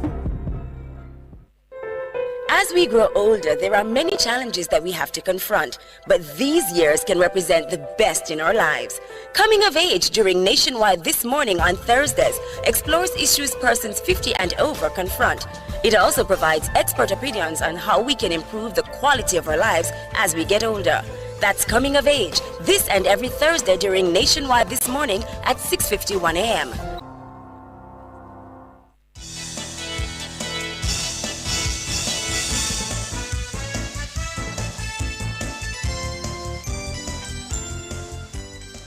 Good evening, listeners. Welcome back. Thank you for joining me for the Nation's Business. As always, I'm Siobhan Campbell, and we are staying on the topic of the Middle Eastern, I want to call it the energy crisis that we are potentially facing here in Jamaica, where we could see a resumption of work from home arrangements amidst rising fuel prices due to the ongoing conflict in the Middle East. It's one of the conservation methods being considered by Energy Minister Daryl Vaz as the impact of the crisis begins to be felt. The minister was speaking at the weekly post-cabinet press briefing in St. Andrew on Wednesday. It is important that you do what you need to do to understand that you need to conserve starting today. Government is going to have to look at policies to limit movements, especially transportation movements. I don't know whether or not we go back to a COVID hybrid version of working from home, but something has to happen. I am sure that cabinet will deliberate and the government will come up with plans as to how to conserve, but it is 100% the responsibility of every Jamaican to realize that we are in a major crisis. That's Energy Minister Daryl Vaz. According to the minister, data shows that Petrojam has absorbed $1.3 billion in 4 weeks due to rising gas prices. He says if the rising prices persist up to June 2026, it could cost the government $11.8 billion. Minister Vaz says the government will not be able to foot that bill. Well, joining us to discuss further are the President of the Jamaica Confederation of Trade Unions and Technical Administration and Supervisory Personnel, St. Patrice Ennis, the President of the Union of Clerical, Administrative and Supervisory Employees, UK's Vincent Morrison, and General Secretary of the Jamaica Association of Local Government Officers, Helene Davis White. Good evening. Good evening, everyone. Good evening, Chevron. Yes, good evening to you all. Let's start with you, Helene Davis White. The statement there by the minister that we could potentially move back to a hybrid approach as we had it during COVID-19. Welcome idea, or do you see some challenges in implementing that? I think it is one answer or one possible answer to the impending crisis because, if persons are not traveling as often, then it would mean that you could have a reduction in the demand for the fuel and, economic forces, the question of demand and supply always come into play. So it could result in a reduced demand. I don't get a sense from my members that they would have a problem. In fact, there are several who are complaining, certainly in the public sector, that managers do not seem to be very willing to implement the policy of the government with respect to work from home. And so I don't get a sense that workers will oppose. Some may very well welcome the ability to go back to work from home. But I do think it does provide a kind of answer to the situation in that it will reduce the demand for fuel. You say a kind of answer, though, Helen Davis White. Are there any concerns attached with that very conservative response, the way you've put it? One of the reasons why I think it should be clear it is not going to be a panacea, because there are other, things that have to be taken into account. So the question of work from home to limit demand is important, but we also have to look at rising gas prices and the effect it will have through the entire economy. So the question of work from home will solve or present a solution in respect to the demand, as I say. But at the end of the day, if we all continue to use electricity the same way that we are using now, the demand will not go down the way you would want it. And also you have to look at the actual price of the product and how it is going to filter through the economy in terms of increased prices for food and other items that workers have to actually use as well. So it is not a panacea. It may be one possible answer, but it is. We will have to look, I think, much deeper than what is happening now. Understood. We're up on a break, ladies and gentlemen. Please stay with us.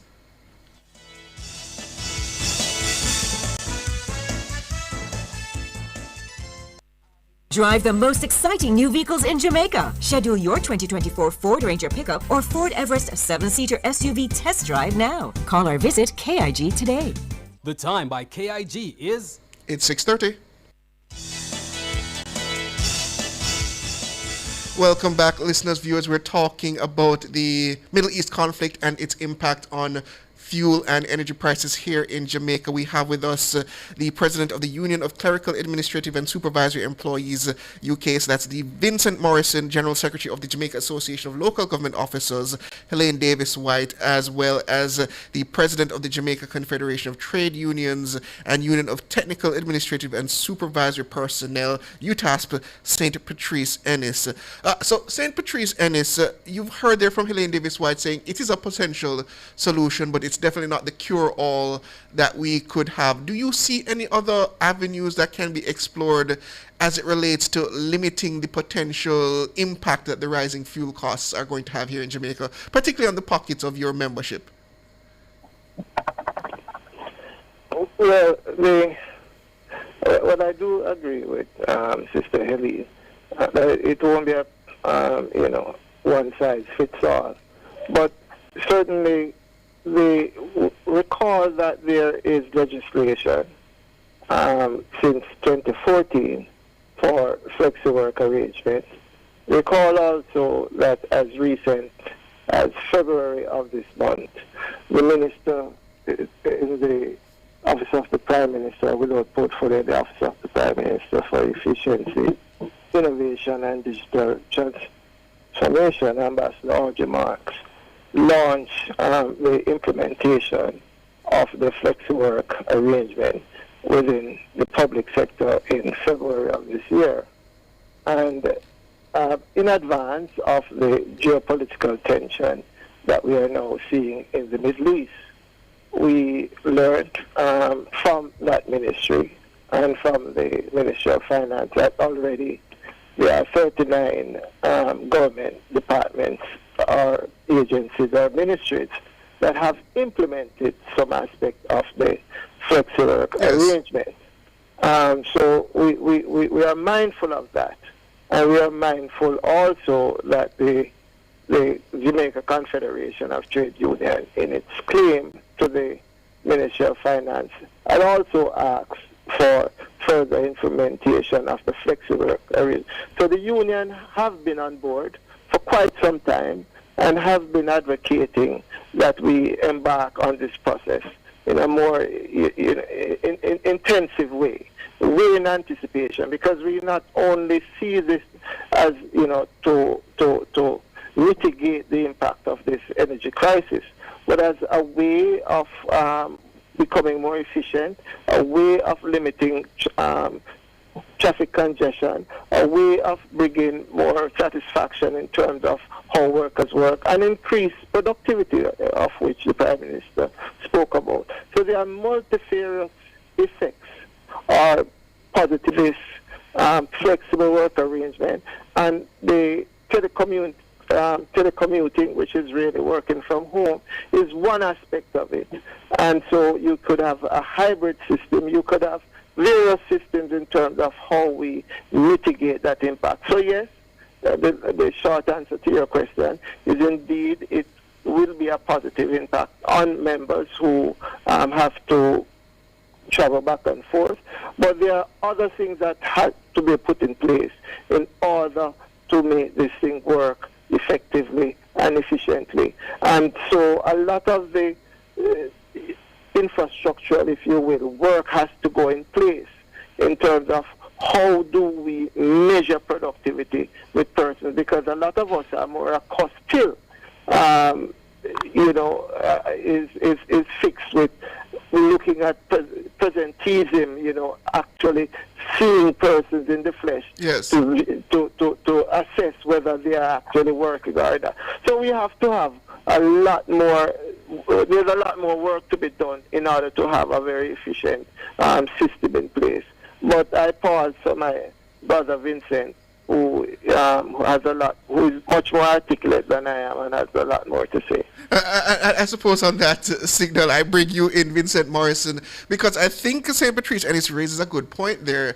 When we explored this, and I talk more globally, not just Jamaica, explored this whole matter of working from home during the COVID-19 pandemic and beyond, coming out of that pandemic, there was just a general understanding from business owners that this whole idea of working from home, it did not bode well for productivity, and there was a almost universal consensus from business owners that we need our employers back on, we need them back in their offices, we need them back on the job, because we are seeing where and fallout in the productivity levels. And here in Jamaica, we already have a struggle with those productivity levels. Do you see us being able to find that balance at any point?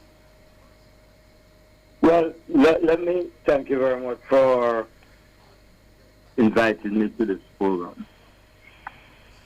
I get the impression that the government of Jamaica don't really have a plan as to how to tackle this crisis. And I do believe that out of crisis, you can have opportunity. You hear Mr. Arvin Hill saying XYZ, Mr. Vaz is saying this, and in terms of coordination, I'm not seeing the coordination coming from the government of Jamaica.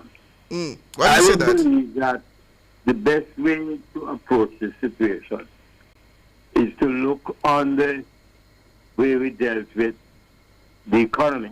When we had the EPOC program, Economic Program Oversight Committee was put in place.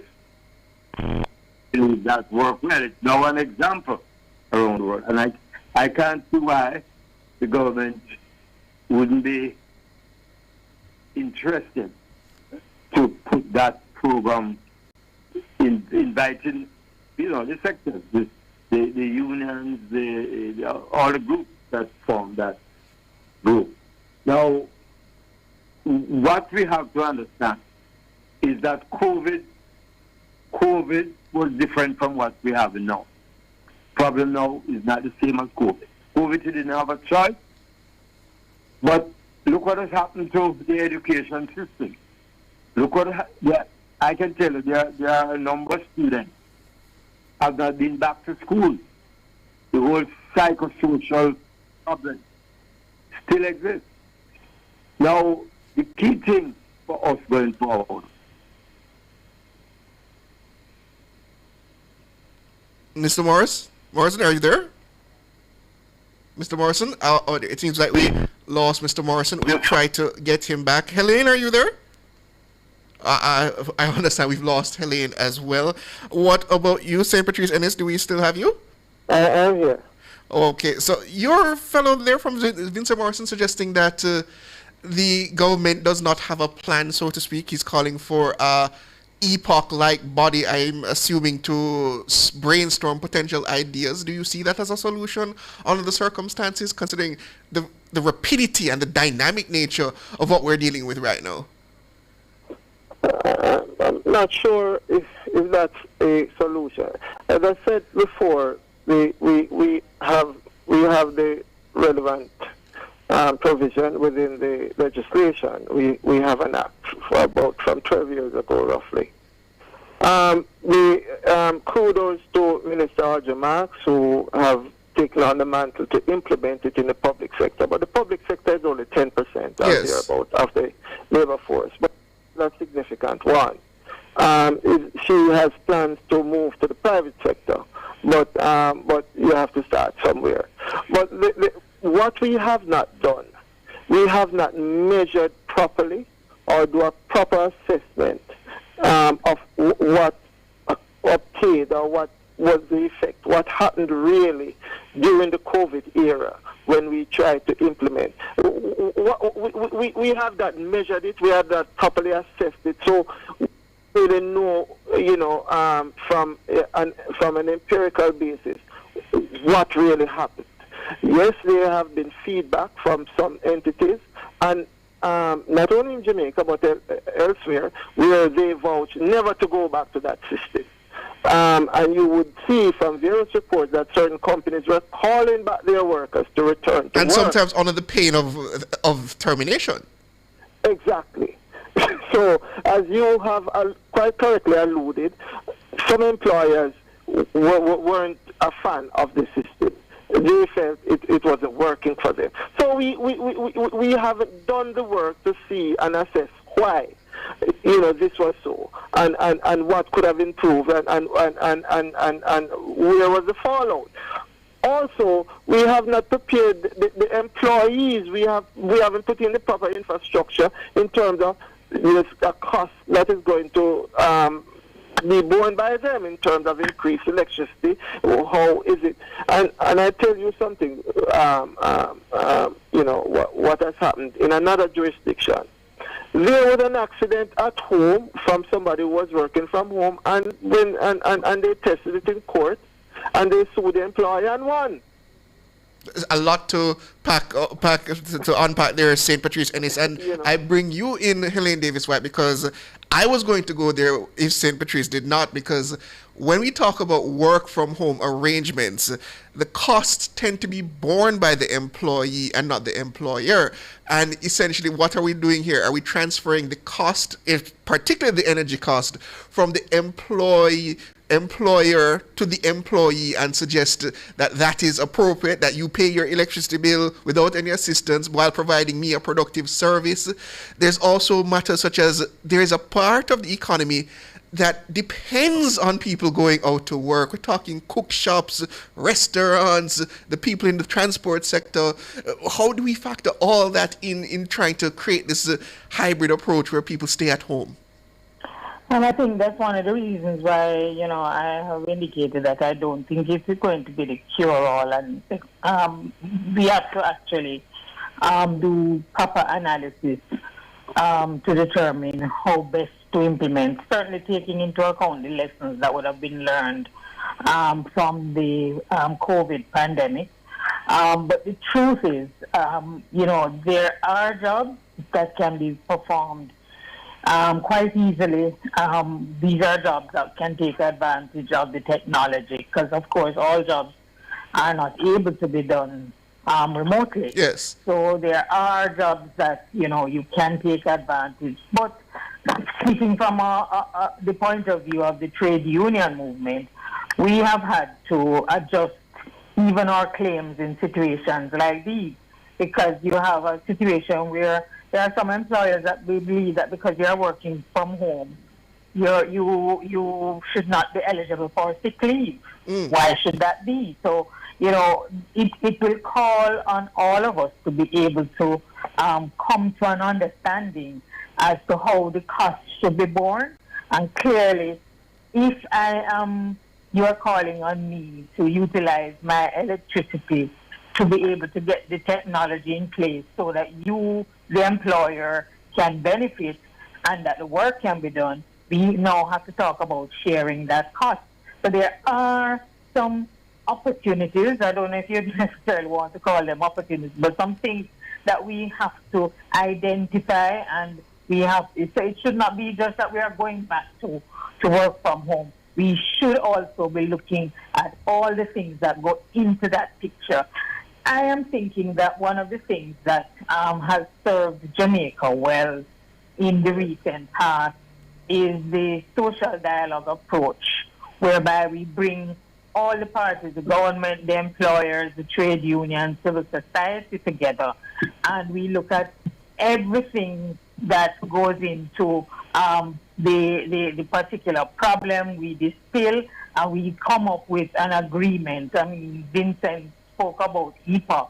It was because of that approach that we could have had EPOC and all those arrangements in place. So I'm thinking that rather than, one minister saying this and another minister saying that, I think something like this is impending crisis. I think should mean that the Prime Minister should be calling the National Partnership Council together so that we can sit around the same table and come up with the solutions. And yes, work from home may be one, but in that discussion, we have to recognize what are the pitfalls, what are the drawbacks, what are the advantages, and be able to come up with a solution that can help in terms of dealing with the crisis. And as I said, it cannot be that we are only looking at work from home. We have to look at the entire crisis, how it is going. We think it will be affecting our economy, our workers, etc., and come up with a multifaceted approach to dealing with that crisis. Understood. We're out of time, but it would be unfair for me to not bring you back, Vincent Morrison, considering you did not get to finish your point. I think Helene Davis-White outlined a similar suggestion as you in terms of a EPOC-like arrangement. Is that what you're suggesting that we utilize in order to navigate this crisis? I'd like to go a little further. I'd like to go further. Go ahead. The agricultural sector, that can be work from home. The bauxite and aluminum sector cannot. The construction sector, right? The fire services. It's nonsense, in my view, to propose working from home about this situation. Petrodram is the state government organization, and Petrodram must be put in a position to assist, to subsidize the high cost of petrol, so that we can have a country. We can't shut down the country. But that's already being done, Vincent Morrison. They're already subsidizing to the tune of some $1.8 billion. They have to continue that role. We find money for all other things that we want to do. But 75 million. But right? Is that tenable long term in a country that has limited means? Well, as I said, we find money for everything else that we want to do, right? I think this matter cannot and will not last for another month, so to speak. I think there has to be a solution internationally. But in the meantime, what we can't do, we must not panic. We must not do that, because production and productivity is what we have to concentrate on now. Understood. Right? Food security, etc., etc. And working from home is not going to solve those problems. Understood. We are out of time, unfortunately, gentlemen, lady. Thank you for joining us. That is the president of the Union of Clerical, Administrative and Supervisory Employees, UK's Vincent Morrison. We also have the General Secretary of the Jamaica Association of Local Government Officers, JALGO, Helene Davis-White, and president of the Jamaica Confederation of Trade Unions and the Union of Technical, Administrative and Supervisory Personnel, St. Patrice Ennis. I thank you all for joining me this evening and sharing your insights. We now go back to Around the World, and, well, we go to Around the World after these messages, listeners.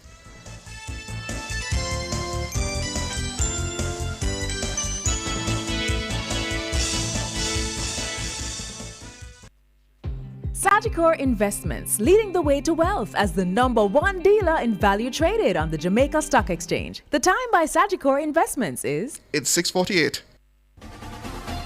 For all your electrical needs, visit ABC Electrical Sales. They stock a wide variety of electrical supplies, including plugs, switches, panel boards, and conduits, plus energy-saving fixtures. ABC Electrical Sales stocks brands like GE, Siemens, Philips, Cutler Hammer, and Allen Bradley. They also offer free island-wide delivery just to suit your needs. Visit them at Shop 8, Hagley Park Plaza, Kingston 10, or call 876-754-3714-5 or 876-754-3825-8. ABC Electrical Sales, for a better choice in the electrical business.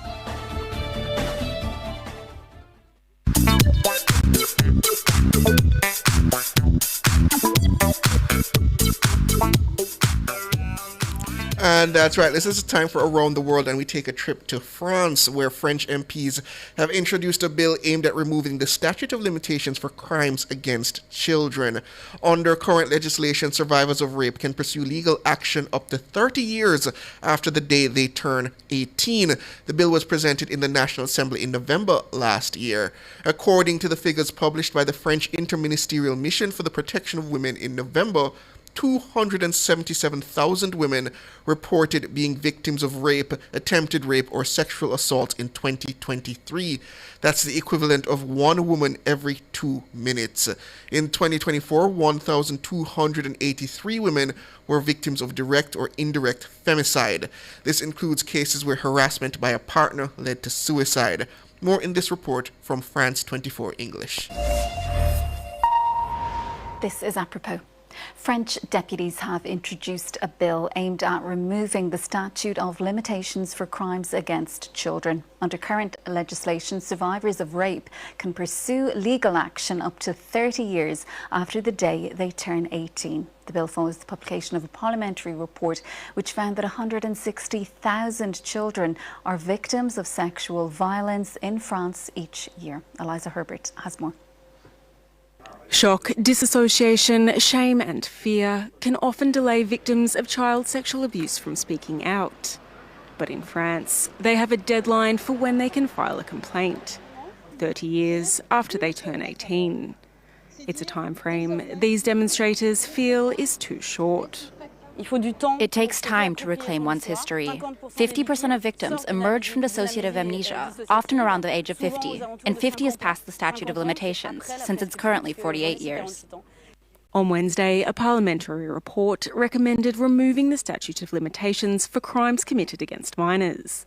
Its authors say it's also about ensuring justice. We must not let the perpetrators think they'll be able to live their lives comfortably. We must put them in a state of discomfort. In 2023, an independent commission found that nearly 160,000 children are victims of sexual violence in France every year, and a part of what advocates are referring to as a public health epidemic across Europe, where 1 in 5 children today are subject to some kind of sexual violence in their lives. That's more than 16 million people across the bloc's 27 states, according to a report titled Justice Unleashed. Yet only 6 countries, the UK, Ireland, Cyprus, Denmark, Belgium and Georgia, have no criminal statute of limitations for all or most child sex offences. Another 10 have abolished it for just some crimes. The report's authors have called it a postcode lottery on whether victims can access effective remedial action, and say that public disclosure can prevent future abuses and reoffences. Critics, however, are concerned it will create a backlog of legal cases. To discuss, we're joined now by child rights activist Mie Koyama, the co-founder of the Brave movement. Mie, thanks so much for being with us on the programme. You yourself were affected by the statute of limitations. Just talk to us a little bit about the main legal challenges when it comes to dealing with what we might call historical cases of child abuse, and how do these challenges affect survivors? Well, the problem is that when you're affected by child sexual violence as children, you suffer from a lot of impact, especially psychological impact. There is also in your feature, you talked about what we call dissociative amnesia, meaning that those crimes create a lot of stress, and the memory of the crimes will be stored in a part of the brain, and it will take many years, even decades, before the memory of the crime surge. And so statute of limitation are there to prevent those survivors and victims to press charges when they are able to do so. And in terms of these recommendations that were made by the Parliamentary Commission, what kind of impact would these proposals, if you can talk to us a little bit about some of them, what kind of impact would they have on ongoing or even future legal cases? So it's, as you know, the law in France is not what we call retroactive, so it doesn't apply to past crimes. It will only apply to future generations. So this is a very important societal reform to enforce. This is only a bill. It hasn't been voted yet. But what it means, it's that the future generations of children who will be affected by those crimes will be able to have access to justice. And that is very, very important. And not everybody would agree that there should be some, changes made to the statute of limitations. What are the main arguments against extending it or removing it when it comes to child abuse cases? So there are a lot of traditional so-called arguments against. Some people say that after some time evidence are disappearing, but in matters of child sexual violence, there's no witness, there's no DNA that is, that you have in a moment. Usually those crimes are secret crimes behind closed doors. So the evidence in those kind of stories disappear after a couple of days. So, and usually also those kind of perpetrators, child perpetrators, are committing a lot of crimes, serial crimes. And for example, there was a famous case in France around a surgeon that has sexually abused over 300 children over 30 years. So it is not fair to say that evidence disappear in such cases. And I was going to ask you about that case and also this other scandal affecting a church with former Prime Minister of France was actually based. Have these kind of scandals, these big stories that have been reported, have they influenced the debate here in France when it comes to how these kind of cases and allegations of child abuse are actually dealt with? Absolutely, it had a huge influence in the case of the Catholic school of Bétarame that you were speaking about.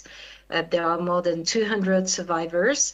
Only 2 of them are not affected by statute of limitations. And we have seen members of parliament, I'm thinking especially about a socialist member of parliament who was a former lawyer, who was totally opposed to abolishing statute of limitation, but she was really affected, emotionally affected. She met Bétarame survivors, she talked to them, she saw how traumatizing it is not of having access to justice when you're able to press charges, when you want to press charges. And she has totally since then changed her mind about statute of limitation, and now she's in favor of abolishing it. There you have it, out of France, considering the end of statutes of limitations for crimes against children. On general principle, I support statutes of limitations for the reason that the longer you delay dispensing justice, the harder it is for that justice to be dispensed. But in the case of heinous crimes such as murder, and in the case of protecting our nation's children, I can see a case for lengthening the statute of limitations on those crimes. I don't know about outright abolishing it as suggested here in France, but I do see a case for the lengthening of those crimes because children are vulnerable, and especially if the crime is being committed by an adult in their life, they might need some distance from that individual before they can properly report it. So I can see a discussion like that being had, and I do think it's important, as I said, to protect the nation's children in that regard.